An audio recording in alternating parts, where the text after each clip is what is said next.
Salut tout le monde, alors aujourd'hui on va faire la distribution sur la grise.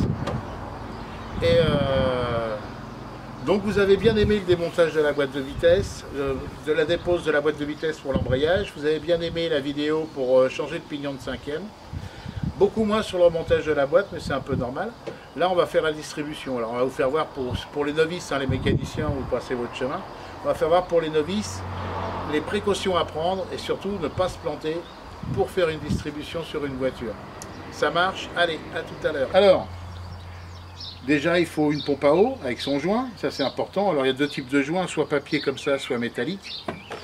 Il faut le galet tendeur, dynamique, le galet enrouleur et la courroie de distribution. Tout ça neuf bien évidemment, plus la courroie d'accessoires. Ensuite il faut la caisse à outils, ça c'est normal. Deux crics, une chandelle, une planchette pour mettre sur le moteur, parce qu'on va lever le moteur pour pouvoir accéder à la distribution. Ensuite, il faut lever la voiture, enlever une roue, la mettre sur chandelle. Et une fois que ça sera fait, on revient vers vous. Bon alors, première chose à faire, c'est de vidanger le moteur. Alors vas-y, tourne le robinet en bas, là-bas, là. On a mis en bac en dessous, on va en profiter pour changer le liquide de refroidissement. Alors voilà, ça coule, hein. C'est un robinet qu'il faut tourner dans le sens contraire des aiguilles d'une montre, 3/4 de tour et c'est ouvert à fond. Et on enlève le bouchon de remplissage de la nourrice. Vas-y. Putain, c'est un dampère. Vas-y. Alors, pour défaire le tendeur dynamique de la courroie d'accessoires, ici il faut le petit carré de la boîte de douille. Voilà. Une rallonge parce que c'est raide, hein. Et hop, la courroie elle est sortie. Voilà. C'est pas plus compliqué que ça. Il faut juste se rappeler du cheminement après pour la remettre en place. Alors le but c'est de mettre le cric avec la planche sous le carter, sous le bac à huile. Donc la planche pour avoir une portée plus large, hein. Alors pour pouvoir accéder au carter distribution et pour pouvoir baisser et monter le moteur pour pouvoir passer les petites mains pour aller chercher la courroie, il faut démonter le support moteur ici. Donc à ce niveau-là, ici bien évidemment, là, là et là. Voilà, ça on va le pousser, pour l'instant il ne gêne pas trop, ça pourra sortir. Voilà. Et donc après, le moteur tiendra grâce au cric et on pourra le monter et le descendre comme on veut. Alors on enlève les derniers écrous et vis qui restent. Peut-être soulever encore un peu le moteur.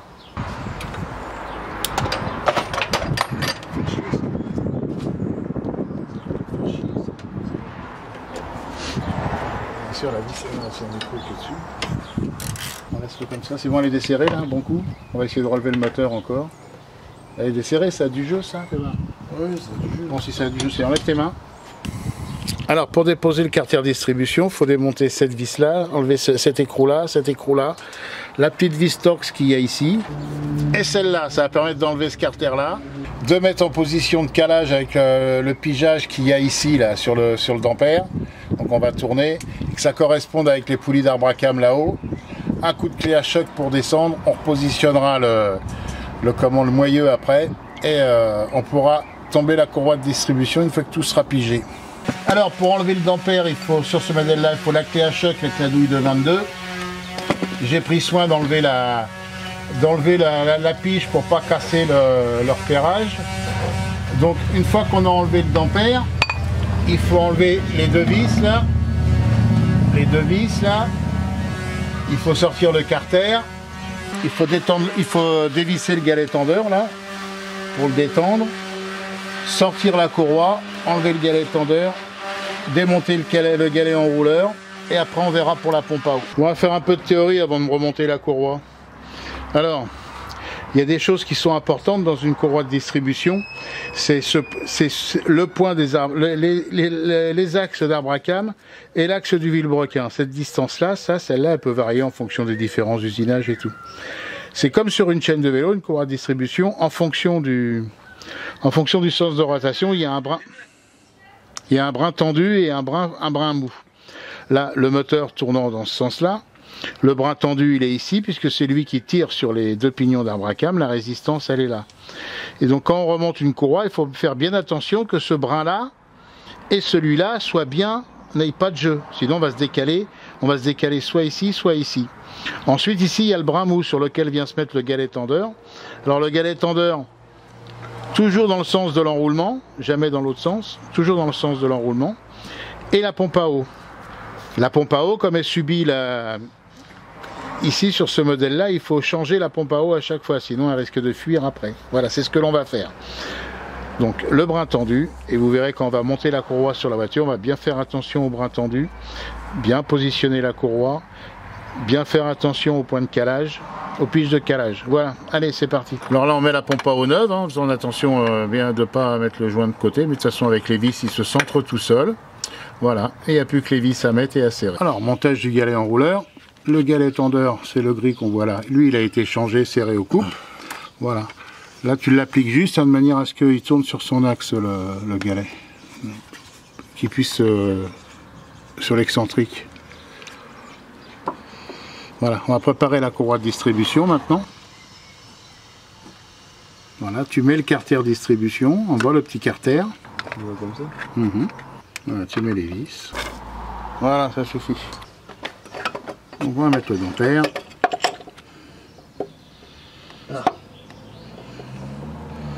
Voilà, déjà là il est un petit peu mieux rentré. Hein,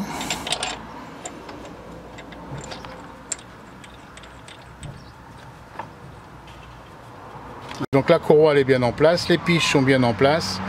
Donc important, il faut rentrer mettre la courroie sur la pompe à eau en dernier pour pouvoir la placer dans le galet tendeur. Et on va, donc les piges Villebrequin, tout est en place, hein, on la voit la pige Villebrequin en bas, voilà, tout est en place, on va tendre avec le galet ici dans le sens de la marche, dans le sens de l'enroulement de la courroie, voilà. On fait 2 tours et on recontrôle. Voilà, et tout doucement tu tournes à la main avec la clé de 22 jusqu'à ce que, en appuyant sur la pige jusqu'à ce que ça rentre dedans. Si ça va pas, on fait 2 tours, on recommence. Alors, on a fait 2 tours, les piges rentrent en place. Les piges rentrent en place, donc voilà, c'est bon. L'autre aussi là-bas.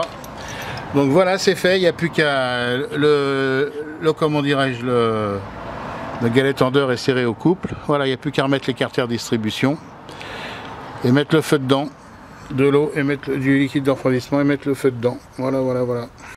Donc voici le schéma de la courroie d'accessoires. Donc elle passe dans le galet tendeur. Les civets passent dans la courroie, dans le poulie d'alternateur, ça passe dans le galet fixe, les civets passent dans la pompe de direction assistée, ça descend en ligne droite ici autour du compresseur de clim, les civets passent dans le compresseur de clim et ça vient se remettre dans la poulie d'accessoires. Voilà. Donc il est conseillé de passer tout ce qui est en haut d'abord. Là ici, et là de positionner la courroie en forçant un peu et en tournant le moteur, on arrive à la rentrer, la mettre en place. Voilà, c'est pas plus compliqué que ça. Voilà pour l'échange de la courroie de distribution et d'accessoires.